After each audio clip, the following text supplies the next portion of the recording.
আপোনালোকে এটা কথা উপলব্ধি কৰিছে যে অসমীয়া সংস্কৃতিৰ এগৰাকী জয়ন্ত দাস আজি আমাৰ এই বিষ্ণু মিলন সভা মহোৎসৱত সঁচাকৈ উজ্বলাইছে।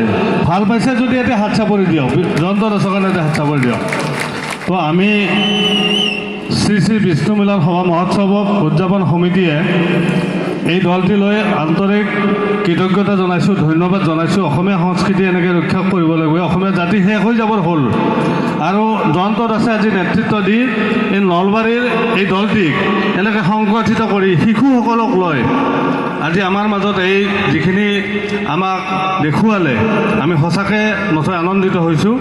আৰু আমি উদযাপন সমিতিৰ তৰফৰ পৰা তেখেতক আমি ধন্যবাদ জনাইছোঁ, কৃতজ্ঞতা জনাইছোঁ। আৰু কৃতজ্ঞতাৰ চিনস্বৰূপে আমি প্ৰথমে তেখেতক এখন ফুলাম গামোচা আৰু এটা জাপিৰে